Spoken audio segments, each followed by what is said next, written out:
Hello. അപ്പം ഇന്ന് ഞങ്ങളുടെ ഹൗസ് വാമിംഗ് ആണ്. ഏകദേശം 12 വർഷങ്ങളായി ഞങ്ങൾ കാണാൻ തുടങ്ങിയ സ്വപ്നമാണ് ഇന്ന് പൂവണിയാണ്. ഞങ്ങൾ വീടിന് മാല ബൾബോ അങ്ങനെയുള്ള കാര്യങ്ങളൊന്നും ഇട്ടില്ല. ജസ്റ്റ് ഒരു പന്തലിട്ടു. അതും വീടിനോട് കുറച്ച് മുട്ടിക്കാണ്ടുള്ള രീതിയിലാണ് കേട്ടോ ഇട്ടത്. ഏകദേശം 3 മണിക്കൊക്കെ ഞങ്ങൾ എണീറ്റു. ഞാനും ചേട്ടനും മാത്രമാണ് എണീറ്റ്. ഞങ്ങൾ തലേ ദിവസം ഇവിടെ തന്നെയാണ് കേട്ടോ കിടന്നത്. തറവാട്ടിൽ നിന്ന് ഇങ്ങോട്ട് വരാൻ കുറച്ച് ദൂരമുണ്ട്. അപ്പോൾ രാത്രി പിള്ളേരെയും വെച്ചിട്ട് വരാൻ ബുദ്ധിമുട്ടായതുകൊണ്ട് ഞാനും ചേട്ടനും പിള്ളേരും ഇവിടെ തന്നെയാണ് കിടന്നത്.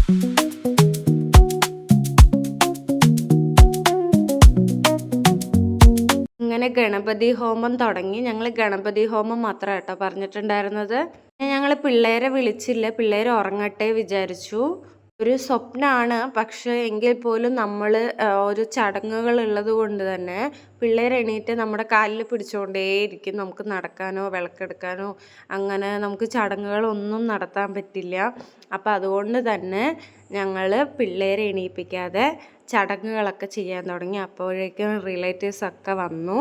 എൻ്റെ കല്യാണത്തിനെടുത്ത റിസപ്ഷൻ സാരിയാണ് കേട്ടോ ഉടുത്തിട്ടുണ്ടായിരുന്നത്. ചേട്ടൻ പണ്ട് ഒരു 2 വർഷം മുമ്പുള്ള ഒരു വിഷുവിനെന്തോ എടുത്ത ഒരു ജുബയും മുണ്ടുമായിരുന്നു. പിന്നെ ചുറ്റും 3 പ്രാവശ്യം നടക്കണമായിരുന്നു കേട്ടോ വിളക്ക് വെച്ചിട്ട്. അപ്പോൾ ഈ സമയത്തൊക്കെ പിള്ളേരുണ്ടെങ്കിൽ ഒന്നാമത് നമ്മൾ JCB കൊണ്ട് നിരത്തിയത് കൊണ്ട് മണ്ണൊക്കെ നനവുണ്ടായിരുന്നു കേട്ടോ. അപ്പോൾ പിള്ളേരുണ്ടെങ്കിൽ ഭയങ്കര പ്രശ്നമായേനെ. അങ്ങനെ ഞങ്ങൾ 3 പ്രാവശ്യം ചുറ്റി വീട്ടിന് വലം വെച്ച് വന്ന് പ്രാർത്ഥിച്ച് ഉള്ളിലേക്ക് കയറുകയാണ് കേട്ടോ.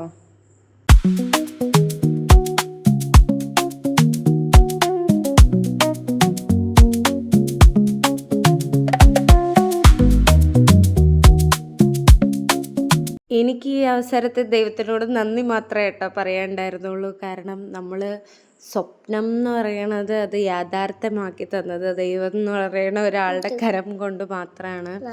അപ്പോൾ സന്തോഷമായിട്ട് ഞങ്ങൾ വീട് ആദ്യം എന്നോട് 3 പ്രാവശ്യം മുട്ടാൻ പറഞ്ഞു. അങ്ങനെ ഞാൻ നിലവിളക്കുമായിട്ട് ഉള്ളിലേക്ക് കയറുകയാണ്. ചേട്ടൻ കുടത്തിൽ വെള്ളം നിറച്ചിട്ട് അതും കൊണ്ടാണ് ഉള്ളിലേക്ക് കയറുന്നത് കേട്ടോ.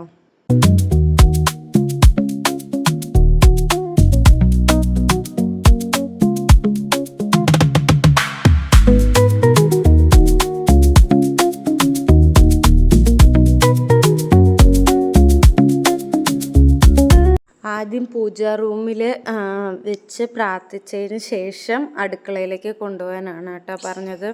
അപ്പം ഞങ്ങൾ വാൾ സ്റ്റിക്കറൊക്കെ വാങ്ങി സെറ്റ് ചെയ്തിട്ടുണ്ടായിരുന്നു പൂജാ റൂമൊക്കെ. അങ്ങനെ ഞങ്ങളുടെ വീട്ടിലാണ് ഗൈസ്. 2 ദിവസം മുമ്പാണ് വന്നതുകൊണ്ട് ഒന്നിനും സമയം കിട്ടിയില്ല. അപ്പോൾ പരമാവധിയൊക്കെ പറ്റുന്ന പോലെ എല്ലാം ചെയ്തിട്ടുണ്ട് കേട്ടോ. അവിടെ നിന്നുള്ള പാക്കിങ്ങും റെസ്റ്റില്ലായ്മയും ഒക്കെ ആയിരുന്നു. എന്നാൽ പോലും ഞങ്ങൾക്ക് പറ്റുന്ന രീതിയിൽ ഞങ്ങളെല്ലാം സെറ്റ് ചെയ്തിട്ടുണ്ട് കേട്ടോ. ഒരു 4-5 മാസം മുമ്പ് തന്നെ കുറച്ച് സാധനങ്ങളൊക്കെ ഞങ്ങൾ വാങ്ങി വെച്ചിട്ടുണ്ടായിരുന്നു. അതുകൊണ്ട് തന്നെ നമുക്ക് ആ സമയം പോയി ഒരുപാട് അലയേണ്ട ആവശ്യം വന്നില്ല കേട്ടോ. സോഫ കാര്യങ്ങൾ അങ്ങനെയുള്ള അത്യാവശ്യ സാധനങ്ങൾ മാത്രമാണ് നമുക്ക് ആ സമയത്ത് വാങ്ങേണ്ടി വന്നുള്ളൂ. അങ്ങനെ ഞങ്ങൾ ആലുവ അടുപ്പ് സെറ്റ് ചെയ്തിട്ടുണ്ടായിരുന്നു കേട്ടോ. അപ്പോൾ കത്തുമെന്ന് നല്ല പേടിയുണ്ടായിരുന്നു. കാരണം നമ്മൾ ഇതുവരെ കത്തിച്ചിട്ടില്ലല്ലോ. അപ്പോൾ നമ്മൾ കർപ്പൂരമൊക്കെ വെച്ച് കത്തിച്ച് എന്തായാലും അടിപൊളിയായിട്ട് അമ്മയും അവരൊക്കെ ഉണ്ടായതുകൊണ്ട് അവരൊക്കെ ചെയ്ത് തന്നു. ഞങ്ങൾ കല്യാണം കഴിഞ്ഞ പിന്നെ ഏകദേശം ഒരു 4 വീടിന് പാല് കാച്ചിയിട്ടുണ്ട് കേട്ടോ. അത് കഴിഞ്ഞ് പിന്നെ ഞങ്ങൾ വീട് എന്ന് പറഞ്ഞാൽ ക്വാർട്ടേഴ്സ്. അപ്പോൾ നമ്മൾ ഇനി കാച്ചണില്ല, ഇനി സ്വന്തമായിട്ടൊരു വീട് വന്നിട്ട് വേണം കാച്ചാൻ എന്ന് പറഞ്ഞതായിരുന്നു. അപ്പോൾ എന്തായാലും ദൈവം അതിന് ഒരവസരം തന്നു. പിന്നെ ആകെ ഒരു സങ്കടം എന്ന് പറഞ്ഞാൽ പിള്ളേർ ഉറങ്ങുകയാണ്, വേറെ വഴിയില്ല. അതുകൊണ്ട് മാത്രം ഞങ്ങൾ വിളിച്ചില്ല. അങ്ങനെ അവർക്ക് പാലൊക്കെ എടുത്ത് വെച്ചിട്ടുണ്ടായിരുന്നു.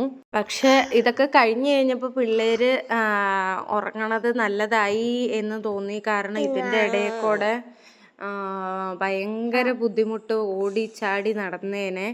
അപ്പോൾ അതുകൊണ്ട് ഞങ്ങൾ എണീറ്റ് ഒന്ന് എല്ലാം ഓക്കെ ആയി ചടങ്ങുകളൊക്കെ കഴിഞ്ഞപ്പോഴാണ് അവർ എണീറ്റത് കൊണ്ട് ഞങ്ങൾക്ക് സന്തോഷമായിട്ട് ചടങ്ങൊക്കെ കഴിക്കാൻ പറ്റി.